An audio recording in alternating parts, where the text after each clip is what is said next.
What kind of balance are we talking about we experiment with? I can think of carbohydrates, fat, protein, fiber, anything. How does it work? How can we take these in and consider for the experiments?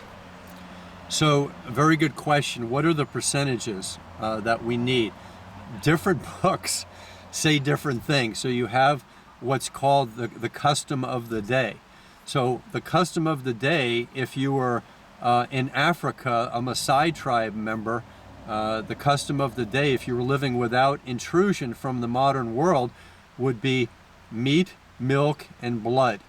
Those are the things that you would be eating. So their customs, and that provides them with low heart attacks and high functionality in their requirements to live in the Masai tribe areas of Africa. So what about the people in Europe that live in a cold climate? What would their caloric intakes need to be in order to sustain their lifestyle? They would need more fat, because it's a cold climate. So you want stores of energy that are going to be able to produce energy for your body and heat for your body, so you want more fat. What if those people only had bread, beer, and more carbohydrate and some simple carbohydrates? Well, they would have to go with that. Like let's say they were in World War II and all the meat went to the war, people fighting in the war. They'd have to deal with whatever they had in the fields, and bread, maybe some chickens and eggs, a lot of proteins in eggs, and occasionally eating a chicken. But if you eat the chicken, no more eggs, perhaps. So you have to go with what works well for where you live, what works well for your body type. So someone like me, and if I get my Ayurvedic constitution done, I have a constitution that responds very well to more meat. That's the vata part of my constitution. So I have vata, pitta as my two leading things, but more vata. And so I have to listen to that and know that when I have access to good meat, good quality meat and fish, then I'm going to ingest that. So could I, an ectomorph vata, live off of a predominantly fish and meat diet, the Masai tribe living off of not much fish, if any? Could I live off of that and get most of my nutrients, my amino acids, my vitamins, and my minerals from that and water? And my guess is yes, I could. I could live off of a very low carbohydrate diet. Does that mean that's what I should do? No, I mean vegetables, having a garden, having Swiss chard, having some peas, having lettuce, having some rhubarb, having a cherry tree, an apple tree. All those things are wonderful for my carbohydrate, fruit and vegetable diet intake. So what I would do is I would go with what I had, what my body needs. Those are the two leading factors of what I would do, and then what I could afford. Those are the three. Now, if I had the perfect scenario for my body in my 50s right now, it might be to have 50% of my body, of my caloric needs met with carbohydrates, fruits and vegetables every day. Some people might say 70%. And they might go with more legumes, which are beans.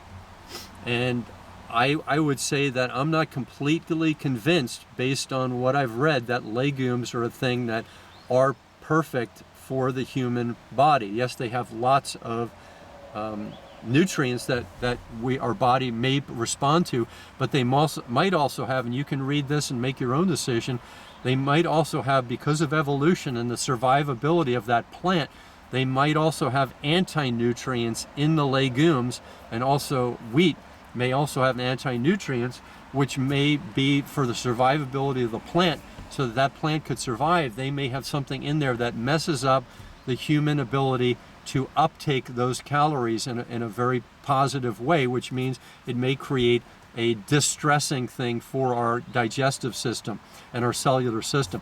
So that's something you can read up on. It's something I didn't know till about 10 years ago, but there's evidence that that may be true for many people, if not all people, that the plant survived by making us sick and making us not eat of legumes and wheat. And now we see lots of people who have intolerance to gluten, and there are people who say that the wheat today is completely different than wheat 100, 150 years ago, and there's a lot of validity to that point as well. So those are some things. So I might say 50% currently carbohydrates, fruit and vegetables, and then maybe 25 or 30% fat, and then 20% protein. That's something I might say.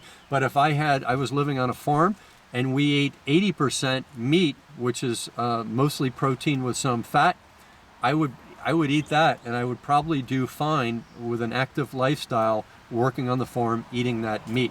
So those are some things to think about.